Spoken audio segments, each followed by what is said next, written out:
Lo que vamos a tratar hoy está en el capítulo 27 del Evangelio de Mateo, y vamos a hablar acerca de lo que pasó con nuestro Señor Jesucristo en la cruz del Calvario. No todo el tiempo, sino de una manera específica, con esto que está mencionado aquí en el versículo 46.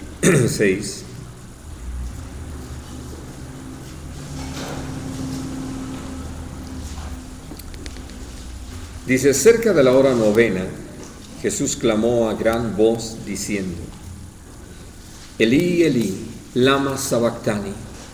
Esto es: Dios mío, ¿por qué me has desamparado? Y hablando acerca de esto, la pregunta o el cuestionamiento que se hizo fue que si Dios había abandonado a Jesús, ahora sí que a su suerte, allí en la cruz del Calvario. Y lo que nosotros vamos a considerar es lo que realmente significó o lo que se vivió, lo que representó toda esta situación, tanto para nuestro Padre Celestial como para nuestro Señor Jesucristo. Porque ahora sí que acostumbrados a hablar acerca de la crucifixión de nuestro Señor Jesucristo, relacionarlo con las festividades de Semana Santa, llegar a comentarlo nosotros como gente que predica el Evangelio, citando esos momentos y el pago de nuestro Señor Jesús por nuestros pecados.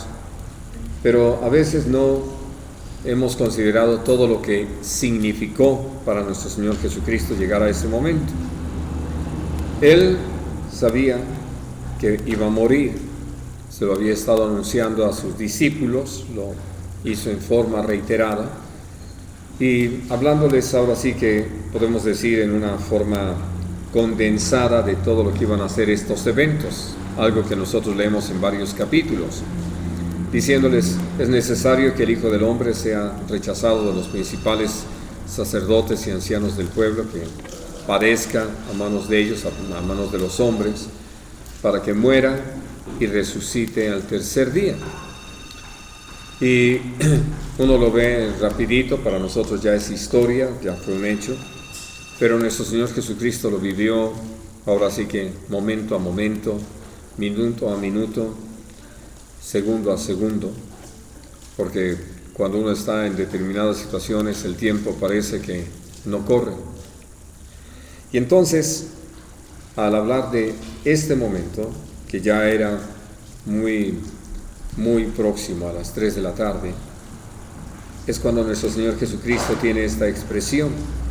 Después de que se había oscurecido durante un periodo de aproximadamente 3 horas, y que además todo esto había estado acompañado de los sucesos desde la noche anterior, la madrugada, la actitud falsa de sus acusadores y el maltrato físico que nuestro Señor Jesucristo recibió, y llegar hasta este momento, donde, como hemos tenido la oportunidad de considerarlo y compartirlo, al estar ahí clavado en la cruz del Calvario, nuestro Señor Jesucristo, lo que tuvo para nosotros los hombres fueron palabras de perdón. Y quedó muy claro al ofrecérselo tan directamente a aquel ladrón que estaba crucificado junto a él y que le reconoció. Y entonces, hablar acerca de este momento en que nuestro Señor Jesucristo tiene esta exclamación desde lo profundo de su ser hacia nuestro Padre Celestial, pues tuvo que ver no con otra cosa, sino con lo que Él estaba enfrentando a causa de lo que Él estuvo dispuesto a hacer a favor nuestro, es decir, pagar por nuestro pecado. Entonces, vamos a recordar este pasaje de Isaías 53.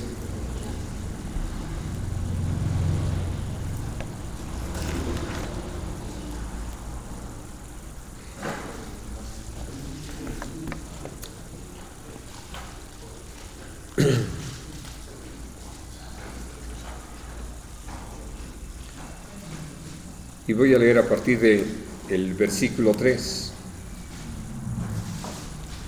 Despreciado y desechado entre los hombres, varón de dolores, experimentado en quebranto, y como que escondimos de él el rostro, fue menospreciado y no lo estimamos. Ciertamente llevó él nuestras enfermedades y sufrió nuestros dolores, y nosotros le tuvimos por azotado, por herido de Dios y abatido. Mas él herido fue por nuestras rebeliones, molido por nuestros pecados. El castigo de nuestra paz fue sobre él, y por su llaga fuimos nosotros curados. Todos nosotros nos descarriamos como ovejas, cada cual se apartó por su camino, mas Dios cargó en él el pecado de todos nosotros. Al pensar en todo lo que es este mensaje, que naturalmente se vivió en plenitud por parte de nuestro Señor Jesucristo, lo que nosotros encontramos es toda esta serie de elementos.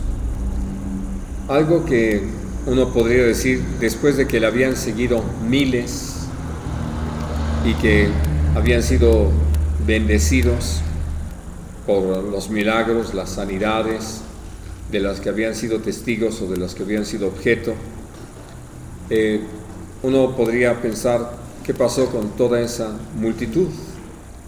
¿Por qué es que en el momento en que es presentado delante del pueblo, el pueblo acepta la forma, la manipulación de los sacerdotes, de los escribas, de los doctores de la ley, para que griten, crucifícale? Y entonces por eso dice, como despreciado y desechado entre los hombres, y como que escondimos de él el rostro.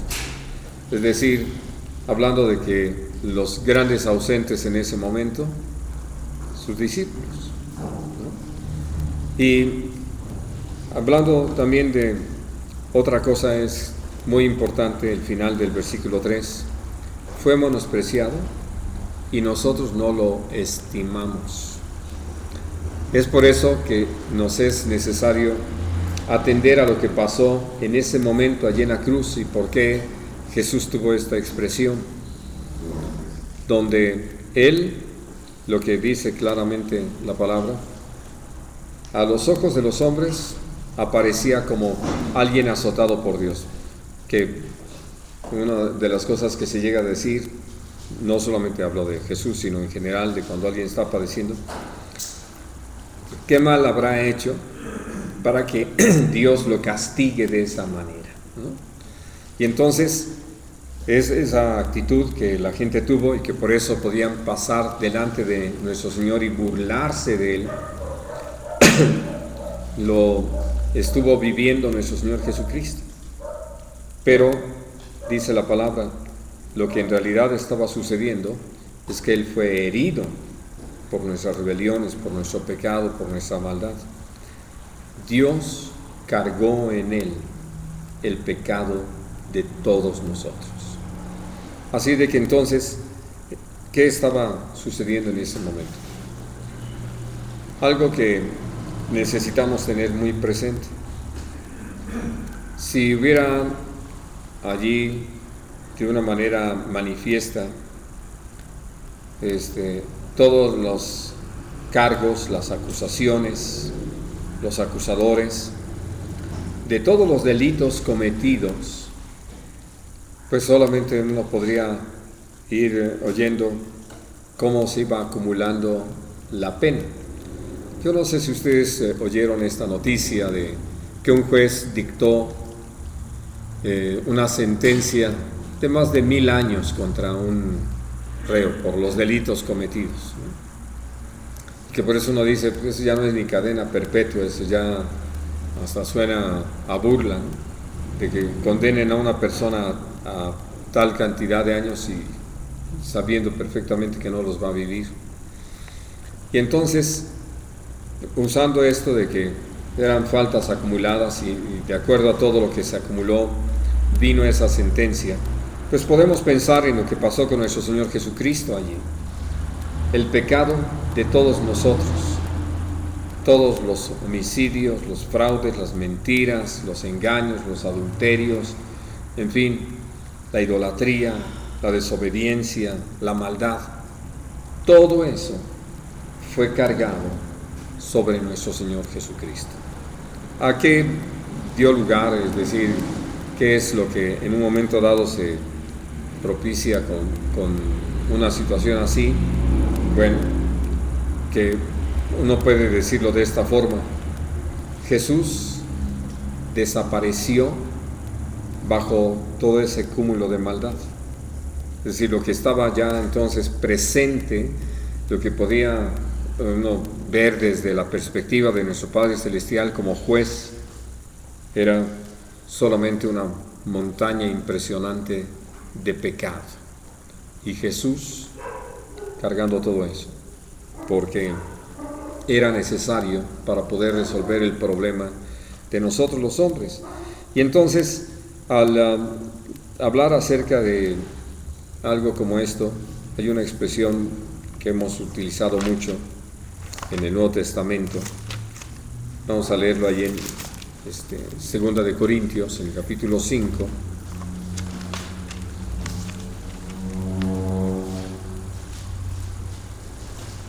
Que necesitamos ahora sí que atender a la forma en que el Señor la inspiró para que Pablo la escribiera. Dice: al que no conoció pecado, es el 21, perdón, no les dije. Al que no conoció pecado, por nosotros lo hizo pecado, para que nosotros fuésemos hechos justicia de Dios en él. Este es el punto.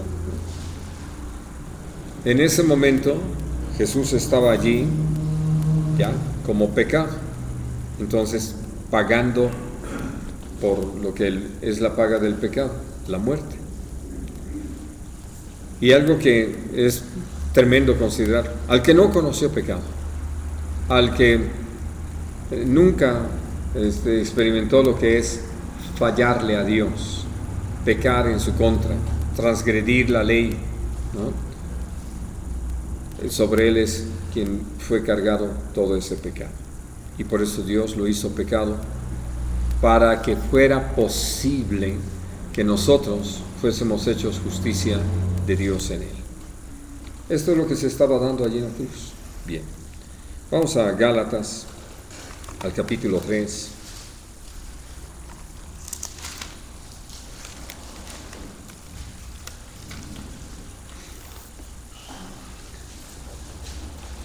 Versículo 13.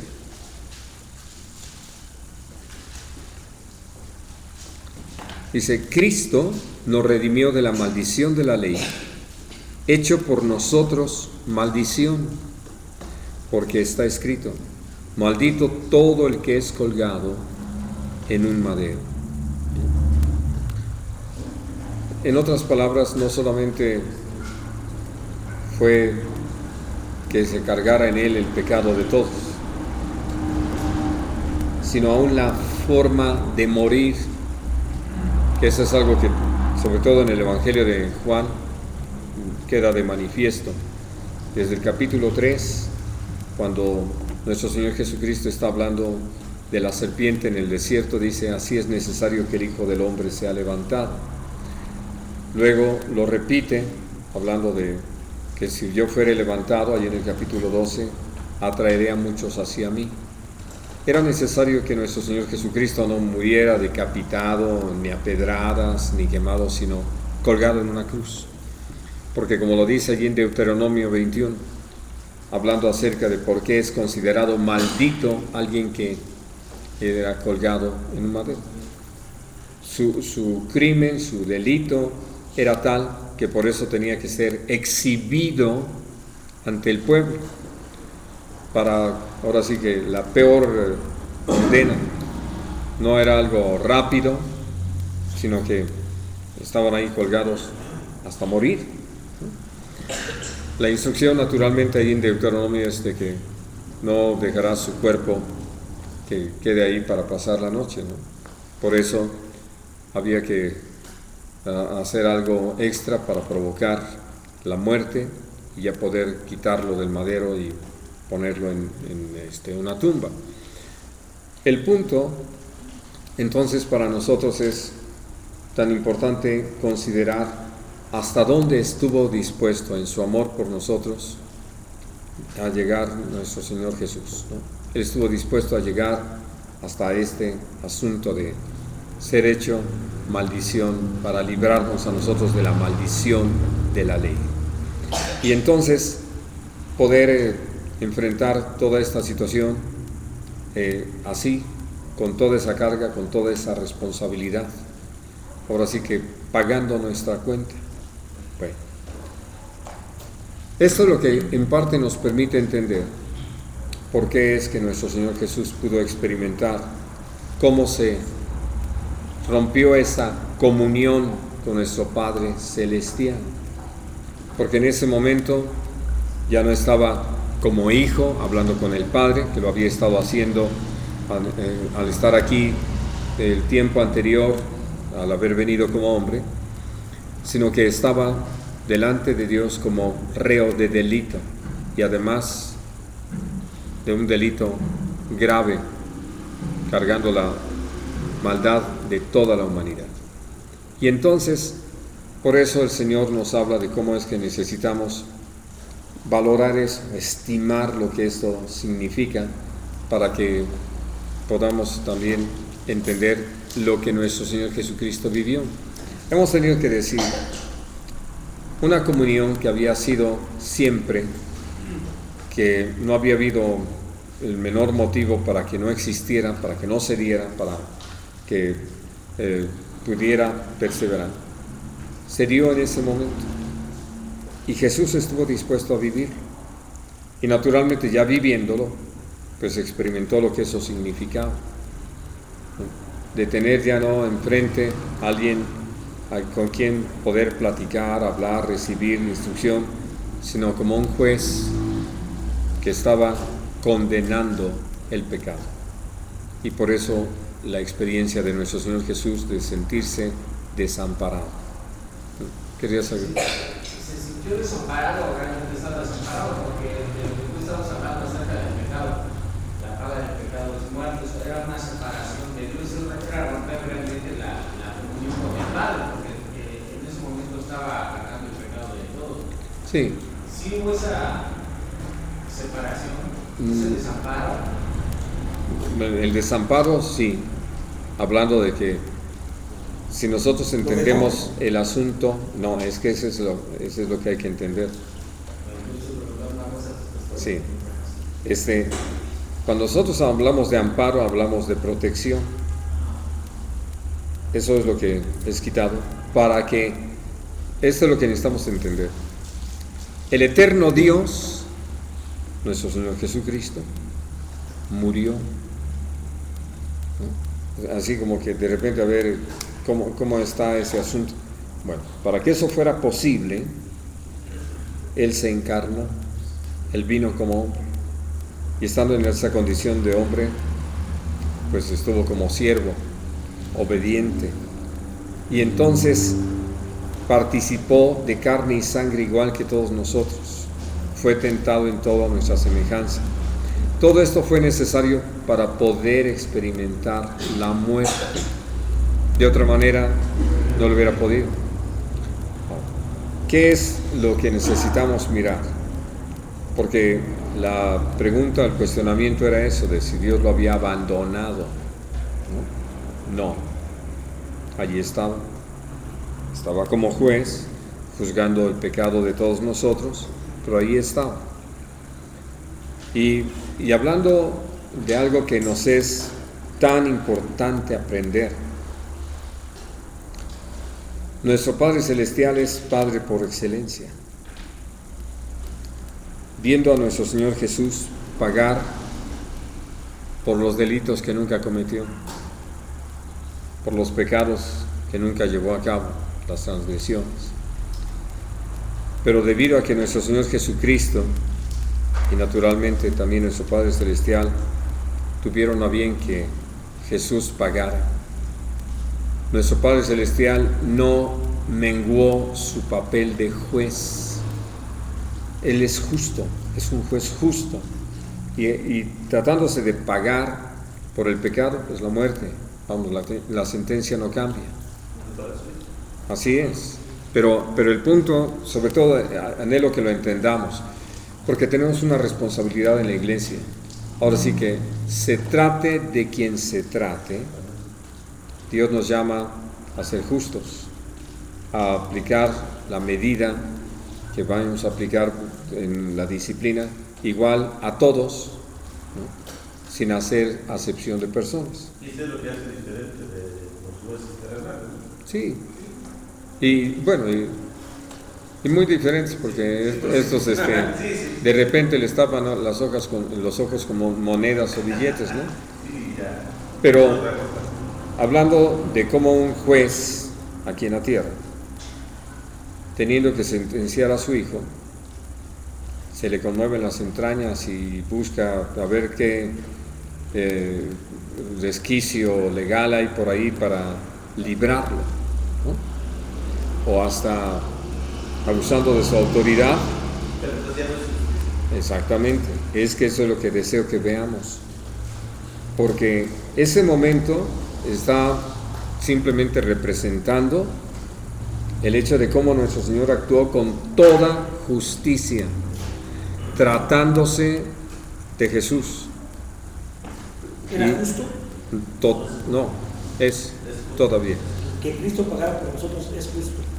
Sí, Él quiso pagar. Entonces, ya estando en el lugar,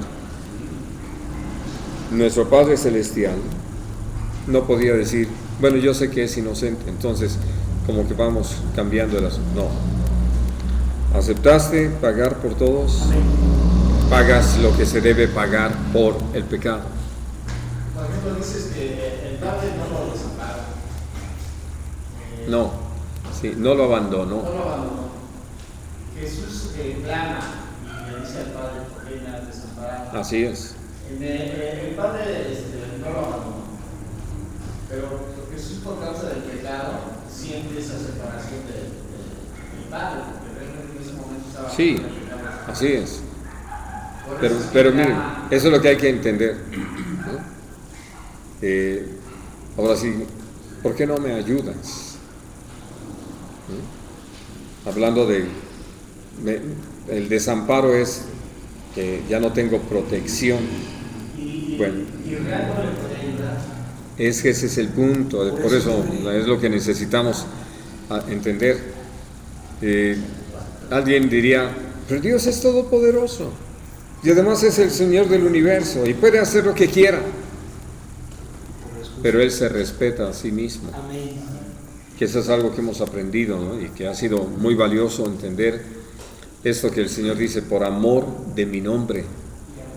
Entonces, por ese respeto que nuestro Padre Celestial tiene para con su propia persona, se trataba de juzgar el pecado, y el juicio contra el pecado es muerte, y punto. Y entonces, por eso Jesús experimentó lo que significaba enfrentar ya ese asunto así, ¿no? Ahora, el asunto es que decían, por la pregunta que enviaste, ¿no? Que si lo había abandonado. No, nunca lo abandonó. Pero esto que creo que nos queda claro, por respeto a sí mismo, no podía intervenir de otra manera.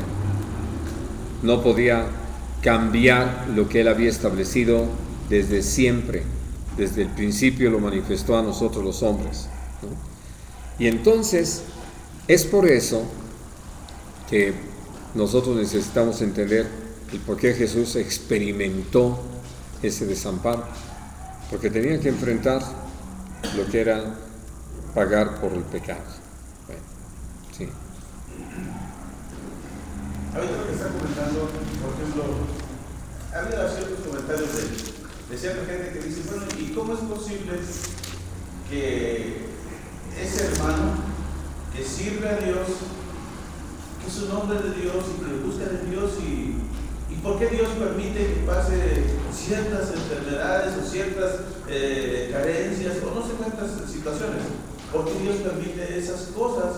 Si aún siendo que está sirviendo y está buscando de Dios, y además yo veo que se esfuerza. Es ahí donde la gente no entiende o no alcanza a entender por qué. Porque tal parece que por ser un siervo de Dios, un hombre de Dios, todo no debiera de pasar ninguna carencia, ninguna enfermedad, ningún problema, cuando no es así. Así es. Sino que Dios a Él le place que pase ciertas situaciones, pero que le va a traer una enseñanza o va a traer algo para la vida de ese. O lo va a usar como un ejemplo. Exacto, entonces eso es lo que muchas veces la gente no entiende. Así es. Sí, vamos hablando de lo que pasaron los apóstoles, ¿no? Los detienen, los llevan a la cárcel, salen, los vuelven a detener, los azotan, los persiguen,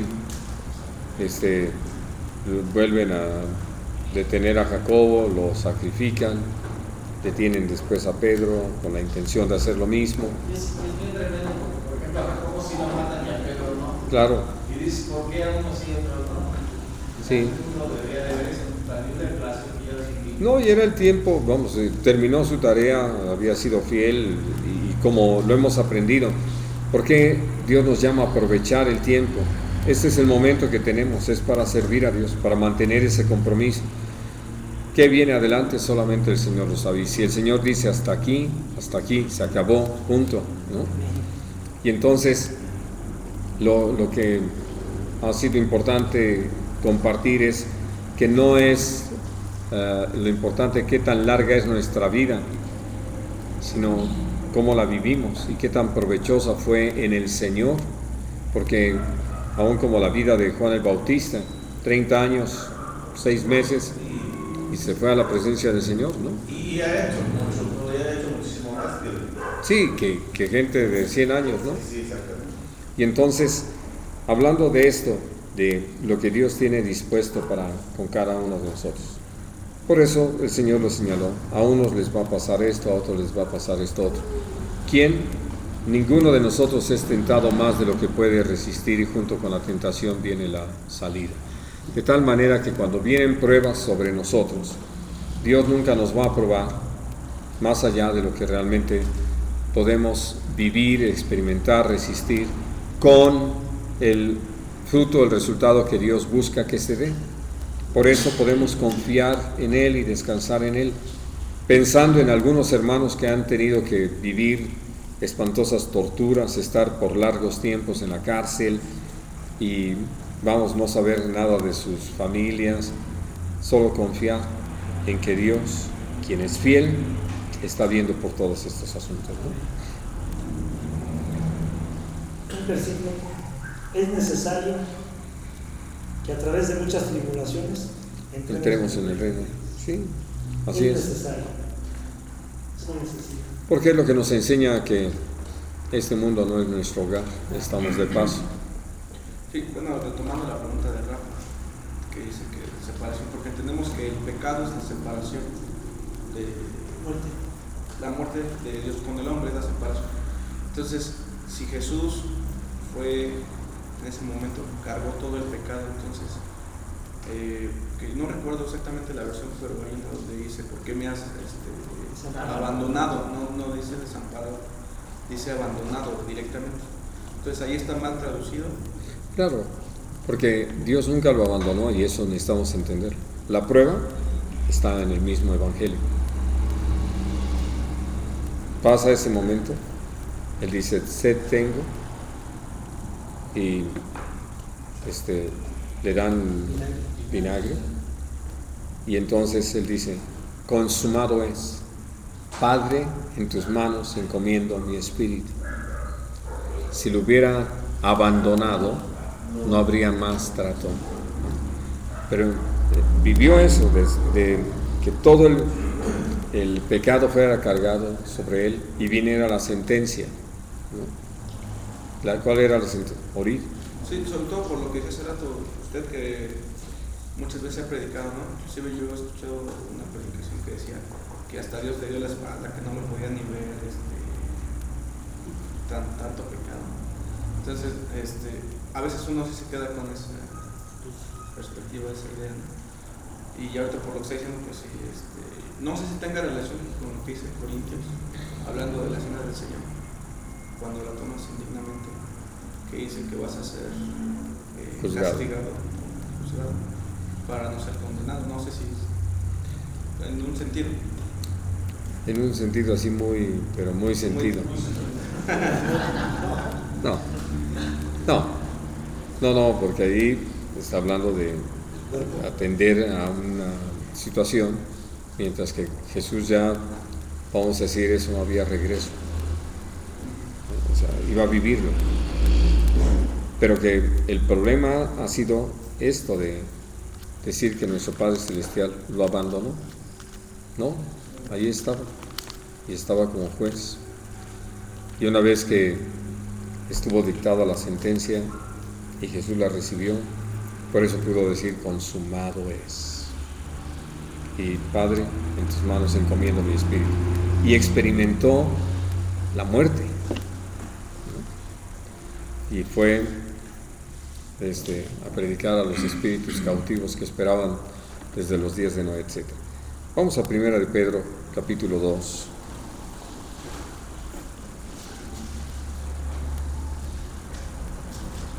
Y dice a partir del versículo 21: pues para esto fuisteis llamados, porque también Cristo padeció por nosotros, dejándonos ejemplo, para que sigáis sus pisadas, el cual no hizo pecado, ni se halló engaño en su boca, quien cuando le maldecían no respondía con maldición, cuando padecía no amenazaba, sino encomendaba la causa al que juzga justamente, quien llevó él mismo nuestros pecados en su cuerpo sobre el madero, para que nosotros, estando muertos a los pecados, vivamos a la justicia, y por cuya herida fuisteis sanados. Porque vosotros erais como ovejas descarriadas, pero ahora habéis vuelto al pastor y obispo de vuestras almas. Luego en el 3, dice en el versículo 17: porque mejor es que padezcáis haciendo el bien, si la voluntad de Dios así lo quiere, que haciendo el mal. Porque también Cristo padeció una sola vez por los pecados, el justo por los injustos, para llevarnos a Dios, siendo a la verdad muerto en la carne, pero vivificado en espíritu, etc. Y para entender todavía más este asunto, vamos a Hebreos, al capítulo 9.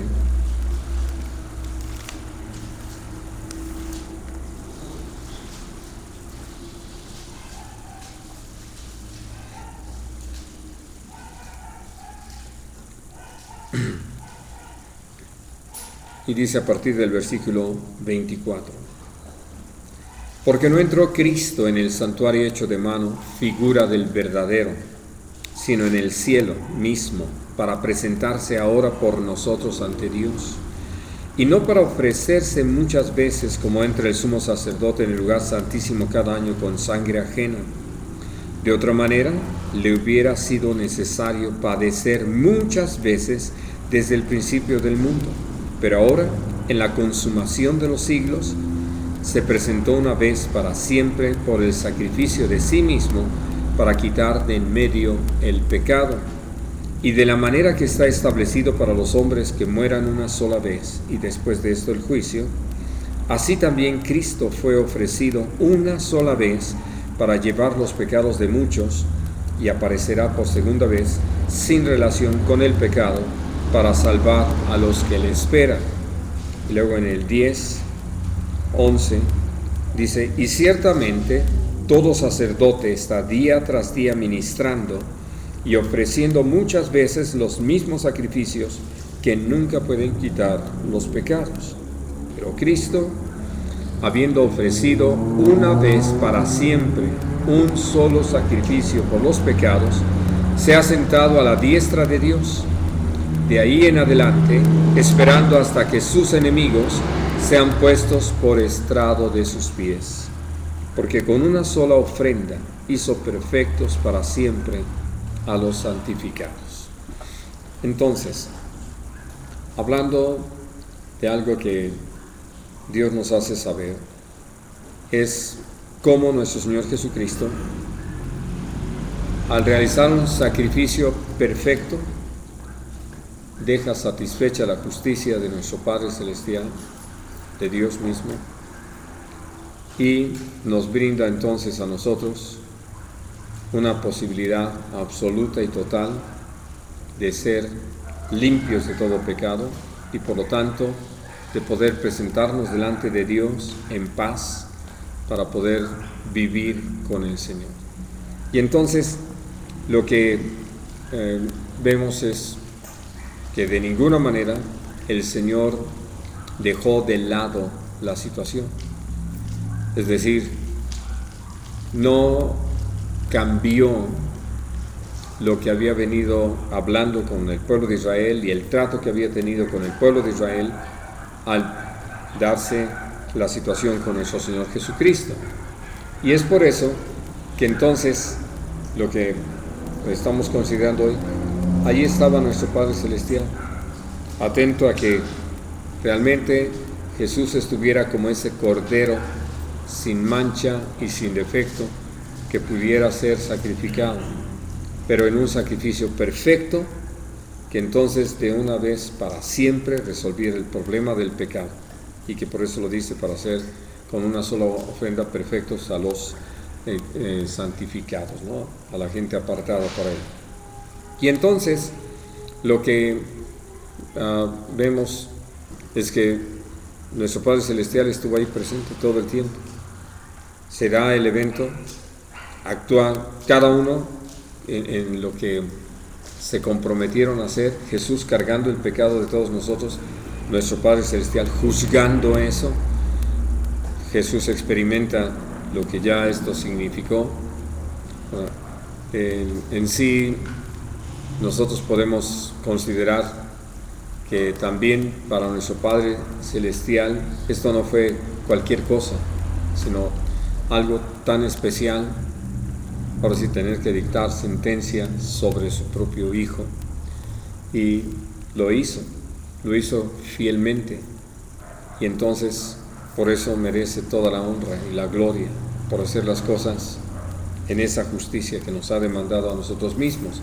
Y naturalmente, insisto, ya una vez que está establecido esto, que Jesús ya pudo experimentar lo que significó vivir ese momento como culpable delante del juez, eso hace que se consuma, quede consumado todo lo que él había venido a realizar para dejar satisfecha la justicia de Dios y darnos salvación, como lo leemos en estos pasajes y que podemos leer desde el principio del medio para tener una idea todavía más clara. El asunto entonces es que nunca fue abandonado. El abandono habla de total desinterés, ¿no? Ya del descuido, de la falta de atención hacia lo que pasa. No, nuestro Padre Celestial nunca quitó la vista de nuestro Señor Jesucristo. ¿Por qué? Porque aún uno puede decir, aún en esos momentos en que Jesús experimentó esto, necesitaba mantenerse así humillado. No fue un reclamo de que, oye, ¿por qué me desamparas? ¿No? Porque eso ya sería una falta de respeto, sino, Dios mío, ¿por qué me has desamparado? ¿No? Y bueno, una cosa que uno puede decir es que no lo entendiera, pero lo estaba viviendo. Cuando él, por ejemplo, cuando Jesús clama y hace este clamor de Padre, ¿por qué me has desamparado? Él era por lo que estaba viviendo, por lo que estaba enfrentando, pero no era un desamparo, como ya lo hemos estado viendo, pero fue más en razón de lo que estaba viviendo, por eso es que Sí. llega a exclamar esto, Sí. pero no tiene nada que ver con el desamparo del Padre, sino era... El desamparo sí, quiero insistir, no abandono. Lo que plantean es que el abandono no es que se fue, no es que lo dejó allí. Claro. Como sería quien abandona a un hijo, ahí lo deja y se va. Y se desentiende de él. Sino aquí la situación es que cambió la posición posición de padre, por así decirlo, el protector, el que lo guardaba, el que lo dirigía, al que lo estaba juzgando. Así es. En este momento, vamos a decir, el amor de Dios que se había manifestado muy tiernamente todo el tiempo antes, se derrama la ira de Dios sobre el pecado, sobre Jesús. Entonces, lo que sí se rompe es la comunión fraternal, vamos a decir, en esa forma Filial. Grata, como antes lo había expresado, que es mi hijo amado. En este momento la ira de Dios estaba verdaderamente sobre él, algo que yo he compartido que me recibía del Señor, es como no era una pantomima, no era un teatro, no Claro. presentarle a la gente un tanto donde según estoy enojado contigo, sino verdaderamente su ira, su enojo se derramó sobre Jesús. Entonces en ese sentido ya no podía Jesús clamar al Padre como había venido orando antes, teniendo una relación, sino verdaderamente como un pecador delante de Dios, que no hay comunión. Así es. Si Dios está presente, si Dios está escuchando. Algo que decía un hermano que a mí se me hizo muy valioso para entender esto, es que de repente se habla del infierno, del lago del fuego y azufre, como un lugar donde no está Dios, como un lugar donde Dios no está. Y él decía, no, porque más bien Dios es Dios del infierno también y es Dios del lago de fuego. El asunto es que ahí lo estás viviendo o sufriendo en tu contra, un adversario. Y nadie, y lo bien lo dice la palabra, nadie de verdad quisiera tener a Dios como adversario. Y en ese momento esa es la situación que se da. Entiendo el no abandono como no que Dios dejó de estar o se desentendió o se fue a otra relación. Estaba allí, pero lo que sí sucede es que Jesús ya no lo siente como su protector, o ya no lo vive como lo venía viviendo antes, sino como el que está enojado por lo que le está cargando. Así es. Que al mismo tiempo podemos decir que nuestro Padre Celestial estaba muy satisfecho de que su Hijo fuera y lo dice en tan fiel. Isaías, lo acabamos de leer ahorita, no se le plació quebrantarlo, molerlo, deshacerlo. Bueno, sí, pero quiero decir, al mismo tiempo uno puede pensar que nuestro Padre Celestial estuvo muy complacido de la entrega. Sí, desde la actitud que nunca renegó. Así es.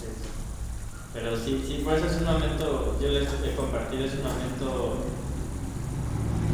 tremendo, o sea, la tierra tembló, o sea, toda la misma, el universo... La creación se conmovió, sí.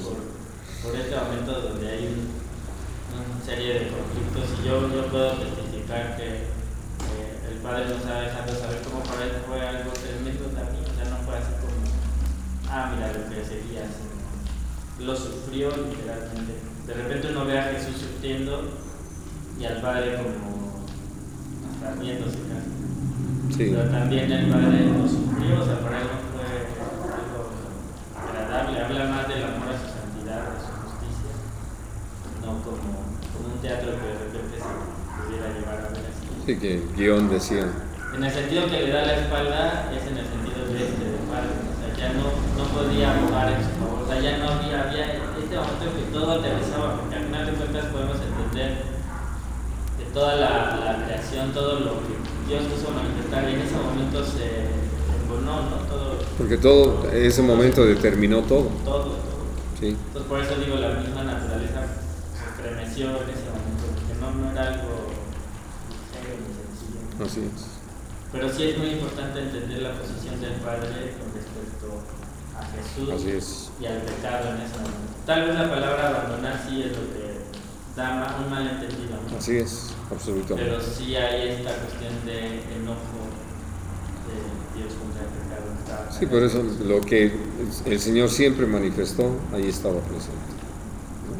No cambió por Jesús. Así es. Sí, pero hablando de ese momento, o sea, Dios naturalmente, Él no cambia, Él no se muda, Él permanece siempre el mismo. Dios, enviando a su Hijo en semejanza de carne, de pecado, y a causa del pecado Condenó al pecado en la carne. carne. Sí, así es. Muy bien. Y es que es la situación que vive antes Cristo, de sufrimiento, pero no habla de un desamparo. Cuando está siendo golpeado, cuando lo injurian, ¿no? Pensando en nuestra vida como creyentes. Todo lo que vimos, Pedro dice, son bienaventurados, ¿no? Si padecen por todos en la justicia, pero el sufrimiento de Cristo en la cruz es algo muy distinto. Naturalmente. Porque imaginamos a nosotros que Dios derrame su gracia, y es algo totalmente distinto. Sí, que nos habla de enemistad, ¿no? Entonces, sí, es el ejemplo para nosotros. Sí, así es. Era la única vez que Dios estaba actuando como juez, ¿no? Sí, no había necesidad de otra. En otra ocasión no la hubo, nunca lo Así Por es. causa de nosotros. Sí, es lo que, por eso lo que leímos aquí. Un solo sacrificio. Así es. Ese es el clamor de Jesús en el Getsemaní, no necesariamente vivir ese momento, o si habla de todo el sufrimiento físico. De todo, de la muerte en sí, por todo lo que implica. Para poder llegar hasta a este momento hay que pasar por todo ese No camino. podemos decir que Jesús estaba dispuesto a morir. Digo, estuvo dispuesto en todo, pero la petición de no vivir eso no necesariamente se refería a la muerte como tal, sino a este momento de sentir la ira de Dios sobre eso. Porque les digo que a mí Marcos se me hace muy interesante, lo contaba hace 3 semanas, ¿sí? Que dice, tú no puedes todo, yo sé que tú puedes todo, no hay nada que para ti sea. Y entonces le dicen, si es posible, no viva yo este punto. Porque yo compartía esto y le decía, yo he visto muchos hermanos sufrir la muerte muy, muy atroz, bien, está cantando, ¿no? Alabando. Pero nadie hemos vivido, ni por ya vivir eso, ¿no? En esta vida, ese momento, esa situación de sentir toda la ira de Dios sobre todo el pecado sobre un hombre. Entonces yo entiendo Sí, por eso nosotros podemos decir esto, que ha habido quienes han muerto pagando la culpa de otros, es decir, que los tomaron como los que fueran responsables de una acción sin serlo y han muerto a causa de eso. Así, en una pequeñísima expresión, se equiparon a Jesús del justo por los injustos, pero la verdad es que no experimentan este asunto de que Dios los considere el pecado. Esa es la gran diferencia. Muy bien, todo claro, ¿no? ¿O hay alguna duda? Bueno, la siguiente pregunta, ¿lo querías decir? Es que estaba leyendo lo de Sí. Bueno, los bancos. es el asunto que cómo está constituida la iglesia, y que la razón de haberlo puesto después de esto es porque no podríamos ser iglesia si no hubiese habido la muerte de nuestro Señor Jesucristo en favor nuestro, pagando por nuestros pecados. Entonces, naturalmente el punto de partida, como lo explica el capítulo 1 de Efesios, Cristo es la cabeza de la iglesia. Creo que en eso no nos queda duda, o como lo plantea en 1 Corintios 3 el apóstol Pablo, nadie puede poner otro fundamento que el que está puesto, el cual es Cristo. Así de que fundamento de la iglesia como edificio o de cuerpo, como cabeza, está nuestro Señor Jesucristo. Pero hablando aquí de nosotros, ¿cómo está constituida la iglesia? Vamos a Filipenses, al capítulo 1.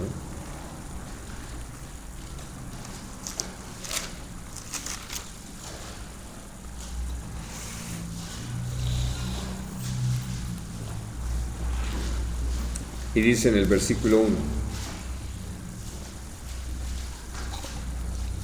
Pablo y Timoteo, siervos de Jesucristo, a todos los santos en Cristo Jesús que están en Filipos, con los obispos y diáconos. Gracia y paz a vosotros de Dios nuestro Padre y del Señor Jesucristo.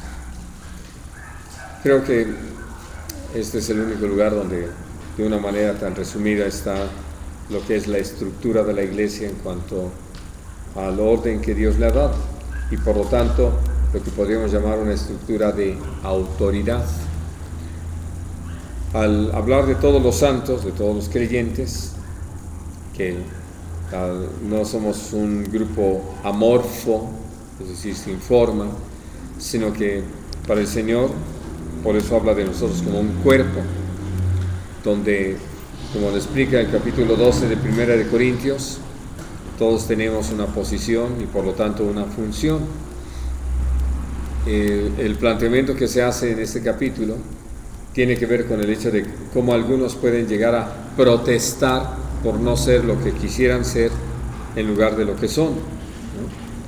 Pero el hecho de que quieran con eso decir no soy del cuerpo, pues el Señor le dice, pues eres del cuerpo, ¿no? Aunque quieras negar el hecho de que eres del cuerpo, en realidad eres del cuerpo.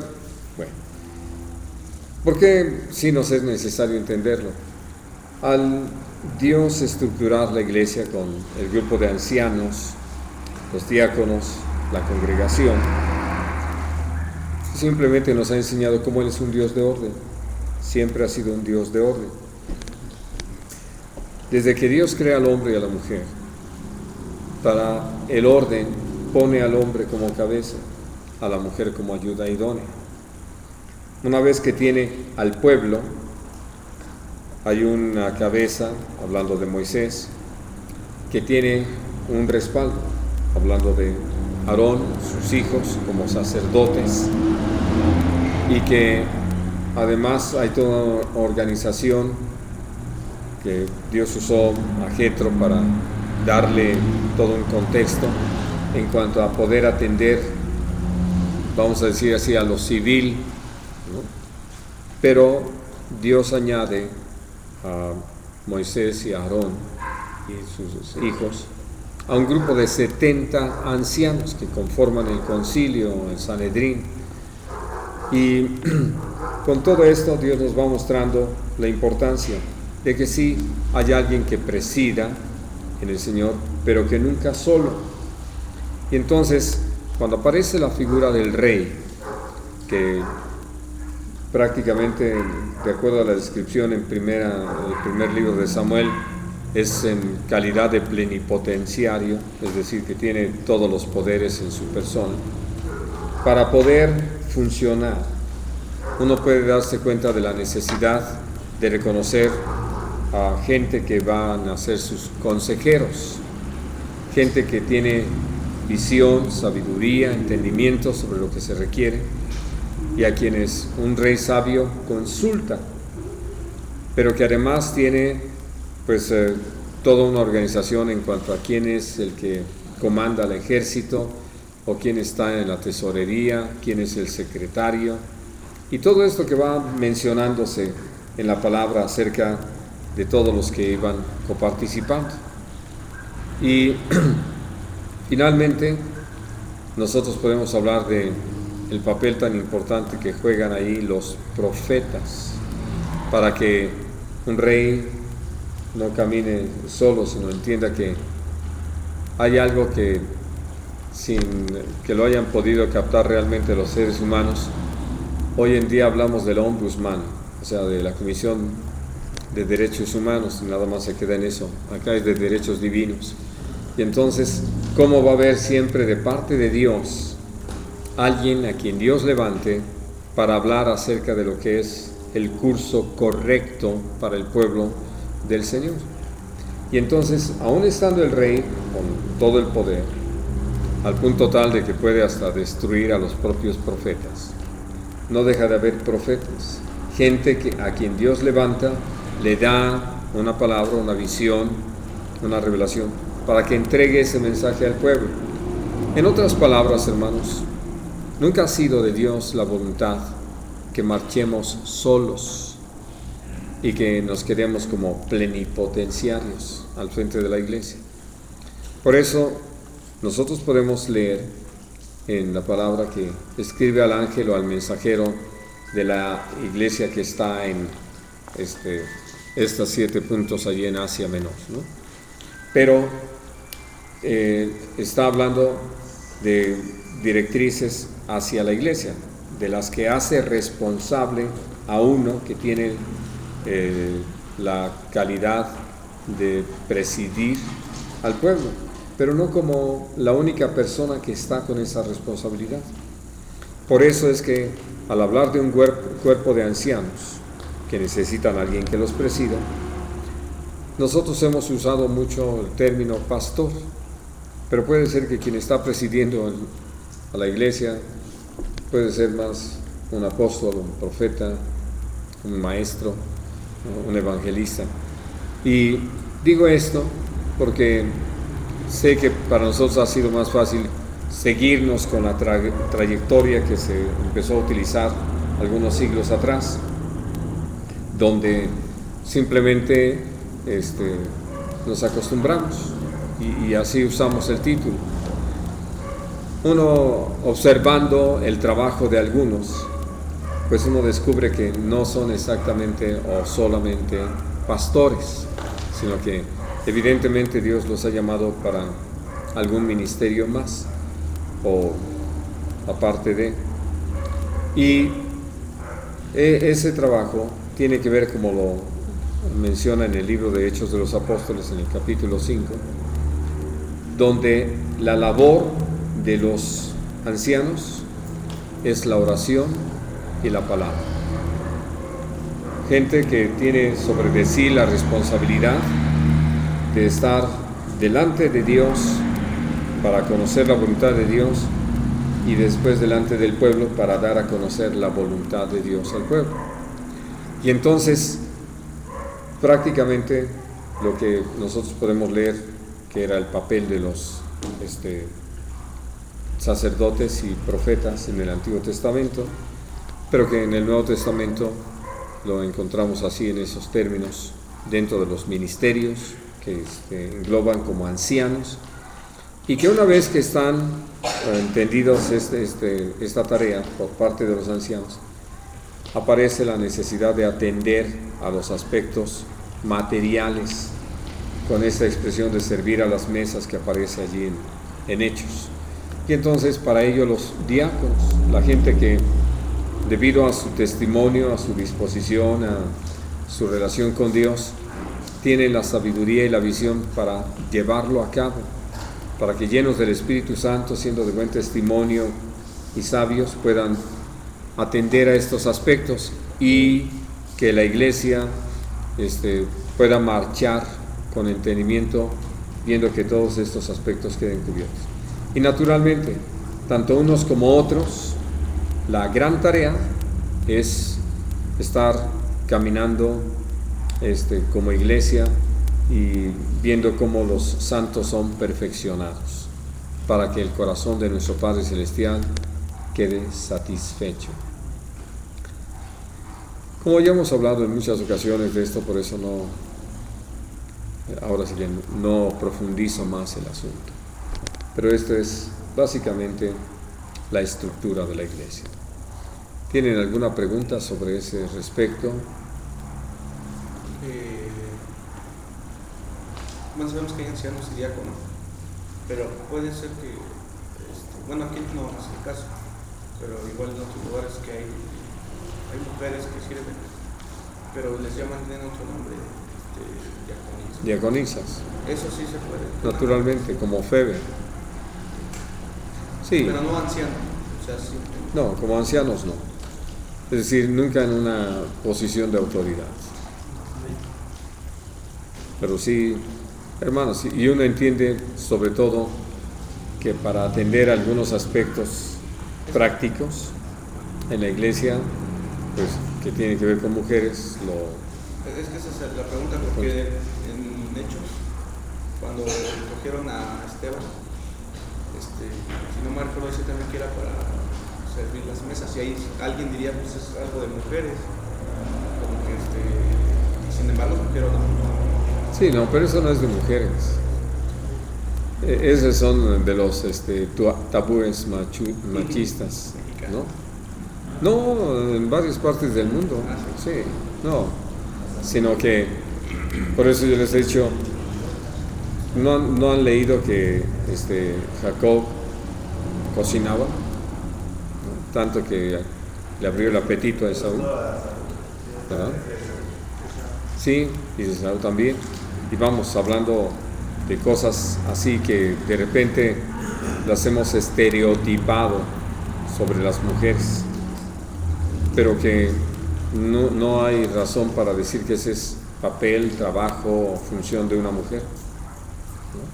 No, cuando yo me refería a lo que son labores de mujeres o como diaconisas, tiene que ver con asistir a mujeres, ¿no? Como apoyar a una mujer que acaba de dar a luz, ¿no? Que es más propio que sea una mujer quien vaya y asista a la hermana y no con un varón. En fin, detalles así. La expresión fue que habla de las ancianas, enseñan a las mujeres cómo estar. Uno también en relación de los ancianos como a una persona no necesariamente mayor, muy grande. sí, mayor, Sino más bien Una experiencia. no, una persona mayor, sí. Sí, es que la palabra ancianas, hablando de versiones, la pusieron en las 60, pero en la 9 dice viejas, que las viejas enseñan a las jóvenes. Sí.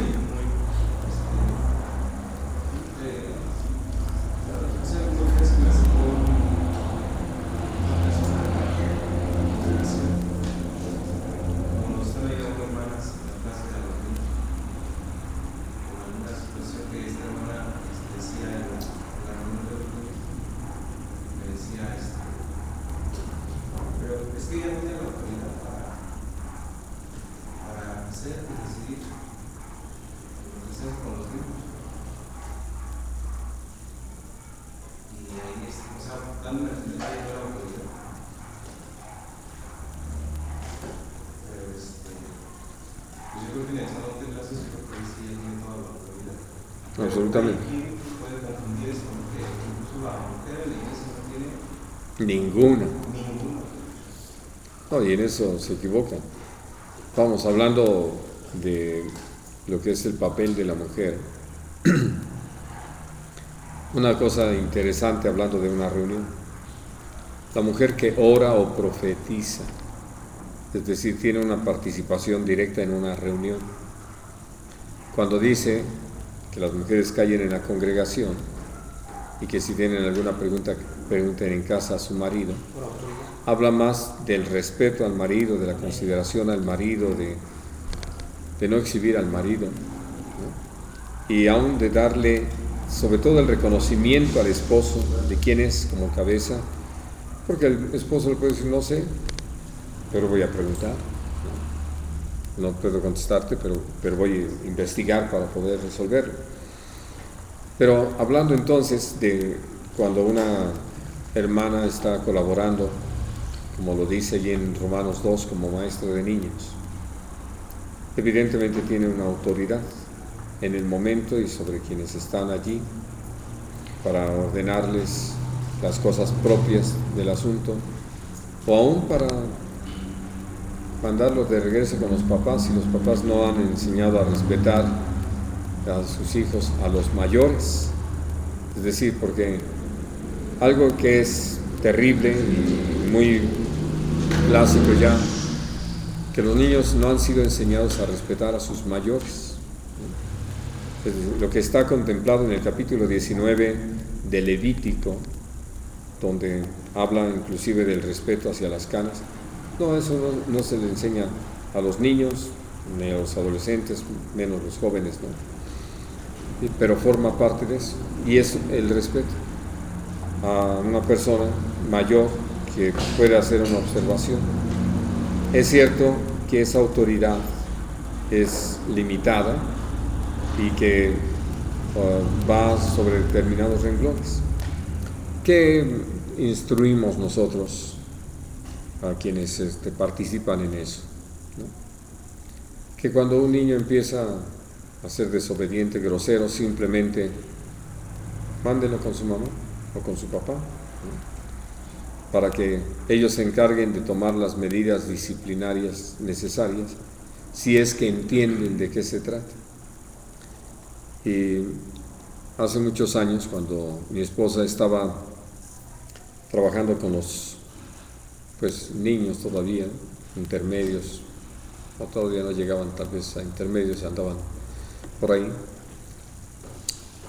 había un chico muy inquieto, y entonces a Ruth se le ocurrió, como una forma de mostrarles que ya estaban excediéndose, usó esto del fútbol. Entonces sacaba la tarjeta amarilla, decía, ya es la primera advertencia de que estás, y cuando insistían pues le sacaba la roja, y entonces prácticamente los expulsaba del salón de clases o de la clase para que se fueran con sus papás. Y este chico pues le tocó la primera expulsión, y el papá se lo advirtió que si había otra más no le iba a pasar nada bien, iba a tener un encuentro muy caliente con el cuero. Pues acumuló sus 2 amarillas y le tocó otra expulsión, y el papá se la cumplió y le dio una buena cintariza. Creo que se enderezó, porque ya predica el evangelio ahora de grande. Lo triste está con los papás. ¿Mande? Lo triste a veces son los papás. Sí, pero hay que hacerlos responsables, es decir, porque sí, lo que de plano ustedes no tomen ninguna medida de disciplinaria sí, pero no correctiva a los hijos, ¿no? Eso es tarea de los papás. Por eso, que el niño no está obedeciendo, que no está participando, díganselo a los papás. No tomen una acción directa, pero sí tienen la autoridad para decir: aquí silencio, y aquí a trabajar, y aquí hay que contestar, y aquí hay que cantar, y aquí, porque se están dirigiendo a los chicos en un momento dado. Sí. Muy bien. ¿Algún otro comentario sobre este? La 24 no la tocamos. ¿Qué se cree? ¿Cuál? Los ángeles y enanos. Pues sí, nos las brincamos porque ya la contestamos, que no tienen. No tienen. Pues hemos hablado como 3 o 4 veces del asunto. Sí, muy breve. ¿Qué pasó? Me faltaron. Estaba bien divino con las reglas. Sí, es que hablando de que son serafines y querubines los que tienen alas, que están mencionados así tal cual, pero nunca los ángeles. Así que no los engañen con los angelitos de Navidad. Muy bien, pues vamos a dar gracias a Dios, a despedirnos, hermanos. Padre Celestial, te agradecemos este tiempo, te agradecemos una vez más tu amor, tu paciencia, tu enseñanza, tu dirección. Gracias también por tu fortaleza, y te agradecemos el privilegio de servirte, de poder dar a conocer a nuestros hermanos lo que es tu palabra. Y en esta ocasión, de una manera tan especial, te agradecemos el poder tener entendimiento acerca de lo que nuestro Señor Jesús pagó, vivió a causa de nuestro pecado. Gracias, Padre, por poder considerarlo, para poder apreciarlo, agradecerlo con todo nuestro ser, y que aún esto sea una provocación para no dar lugar al pecado, no dar lugar a la carne, sino caminar en el Espíritu y para honra y gloria de tu santo nombre. Dios bendito, gracias por tu gran amor, por tu gran fidelidad, gracias por tu cuidado, y gracias también, Señor, porque tú no has dejado caer a tierra tu palabra. Me vuelvo a unir con mis hermanos en ese vivo deseo de que tú derrames de tu Espíritu Santo sobre nosotros, que no cejemos en esa búsqueda, en esa estar en tu presencia, anhelantes de caminar no en nuestras fuerzas, sino en el poder de tu Espíritu, y ser renovados día tras día en ello. Te lo rogamos en el nombre precioso de Cristo Jesús. Amén.